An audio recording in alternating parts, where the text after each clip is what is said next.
എല്ലാവർക്കും MK ടിപ്സിൻ്റെ പുതിയൊരു വീഡിയോയിലേക്ക് സ്വാഗതം. മലബാറിൻ്റെ മനോഹരമായ തീരത്ത് സ്ഥിതി ചെയ്യുന്ന ഒരു നഗരമാണ് കാലിക്കറ്റ് അഥവാ കോഴിക്കോട്. കോഴിക്കോട് പ്രധാനപ്പെട്ട ടൂറിസ്റ്റ് സ്പോട്ടുകളെക്കുറിച്ചാണ് ഇന്നത്തെ വീഡിയോ. ആദ്യമായി കോഴിക്കോട് എത്തിപ്പെടുന്നവർക്ക് ഒരു ദിവസം കാണാൻ പറ്റിയ സ്ഥലങ്ങൾ ഏതൊക്കെയാണെന്ന് നോക്കാം. നമ്മുടെ പ്ലാനിൽ ആദ്യത്തെ സ്പോട്ട് കോഴിക്കോടിൻ്റെ ഹൃദയഭാഗമായ മാനാഞ്ചിറ സ്ക്വയറാണ്. ഉച്ച കഴിഞ്ഞ് 3:30 മുതൽ 8 മണി വരെയാണ് പ്രവേശനം. പ്രത്യേകിച്ച് എൻട്രി ഫീസൊന്നും ഇവിടെയില്ല. ബസ്സിനാണ് വരുന്നതെങ്കിൽ സ്റ്റാൻഡിൽ നിന്നും ഓട്ടോയ്ക്ക് 30 രൂപ കൊടുത്താൽ ഇവിടെ എത്താവുന്നതാണ്.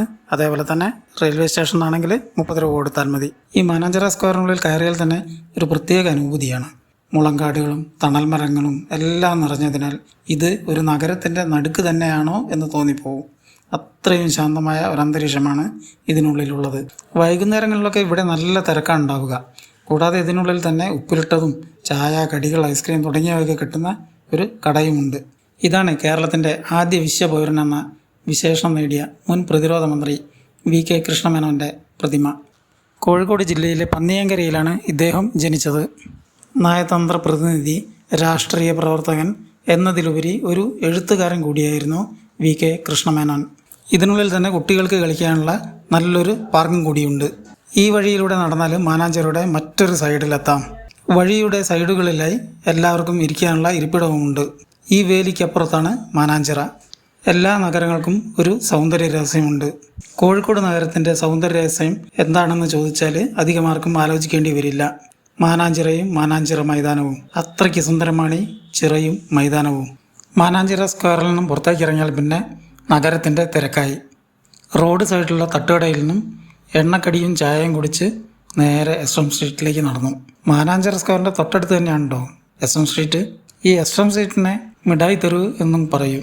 ഈ ഭാഗങ്ങളിലൊക്കെ റോഡും അതിനോടനുബന്ധിച്ചുള്ള വർക്കും നടന്നുകൊണ്ടിരിക്കുകയാണ്. ഇത് SK പൊറ്റക്കാടിൻ്റെ പ്രതിമയാണ്. ഇദ്ദേഹം ജനിച്ചത് കോഴിക്കോടാണ്. കവി, കഥാകൃത്ത്, നോവലിസ്റ്റ്, സഞ്ചാര വിവരണം എന്നിവയിലെല്ലാം പ്രശസ്തനാണ് അദ്ദേഹം. ഈ മിഠായി തെരുവിൻ്റെ ഉള്ളിലേക്ക് കടക്കുന്നതിൻ്റെ ചുവരുകളിലൊക്കെ അടിപൊളിയായിട്ട് ഡിസൈൻ വർക്കുകളൊക്കെ ചെയ്തു വെച്ചിട്ടുണ്ട്.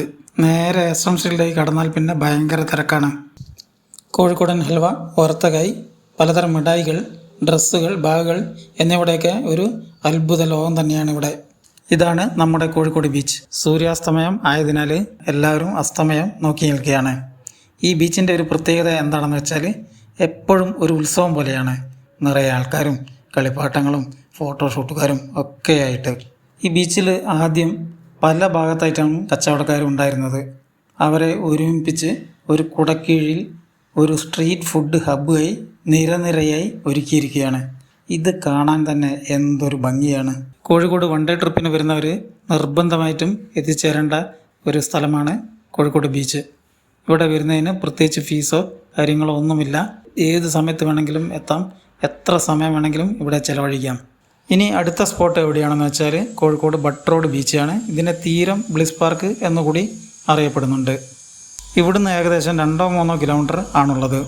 എൻട്രൻസ് കയറി ചെന്നാൽ തന്നെ ഒരു വലിയ റെസ്റ്റോറൻ്റാണുള്ളത്. നല്ല പുൽത്തകിടികൾ നിരത്തി വെച്ചാൽ നല്ല ഭംഗിയാണ് കാണാൻ തന്നെ. കുട്ടികൾക്ക് കളിക്കാനുള്ള ഒരുപാട് സ്ഥലങ്ങളുണ്ട്.